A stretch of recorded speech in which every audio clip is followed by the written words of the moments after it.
Next question जो है ना ये है वेरिएशन का, ठीक है। वेरिएशन मतलब डायरेक्ट प्रोपोर्शन और इनवर्स प्रोपोर्शन। ये हमसे कह रहे हैं T is inversely proportional to the square of L, ठीक है। देखो सबसे पहले आपको पता है इस तरह के क्वेश्चंस में फर्स्ट पार्ट में आपसे जो है वो इक्वेशन लिखवाएगा, ठीक है, find the formula of T in terms of L, तो ये इक्वेशन लिखवा रहा है। तो सेकंड पार्ट में यही इक्वेशन जो है वो यूज़ करके हमें एक वेरिएबल की वैल्यू फाइंड आउट करनी है। तो पहले इक्वेशन लिखनी है, तो इसका मतलब है तरीके से काम करना है। पहले टी लिखा हुआ है तो आप पहले टी लिखोगे, ठीक है।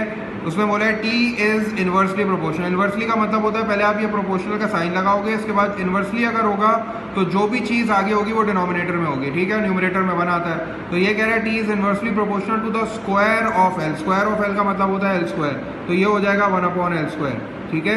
सबसे पहले तो आपने ये फर्स्ट स्टेप कर दिया, T is inversely proportional to the square of L.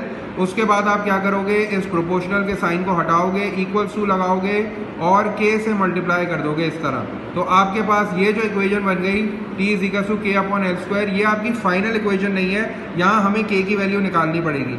k की वैल्यू निकालने के लिए ना वो इसी स्टेटमेंट के बाद आपको दो वैल्यूज देता है। देखो ये लिखा हुआ है ना T is inversely proportional to the square of L. अब देखो उसके बाद इसमें फॉरन आपको दो वैल्यूज दी है, given that T is equal to 9 and L is equal to 2। तो अब ये दोनों वैल्यूज मैं यूज करूंगा और मैं अपना फॉर्मूला बनाऊंगा।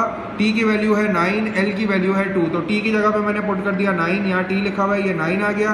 के की जगह पे के आ गया और एल की वैल्यू कितनी है, एल की वैल्यू 2 है, तो ये हो जाएगा 2 स्क्वायर। 2 स्क्वायर कितना होता है, 4 होता है। तो 4 यहाँ पे हो रहा है डिवाइड, वहाँ जाके मल्टीप्लाई हो जाएगा। तो k की वैल्यू कितनी आ जाएगी, 9 multiply by 4 that is equals to 36, ठीक है। अच्छा अब ये काम करने के बाद वापस ये जो ओरिजिनल इक्वेशन तुमने k की फॉर्म में बनाई थी, यहाँ पे k की जगह पे वैल्यू डाल देना।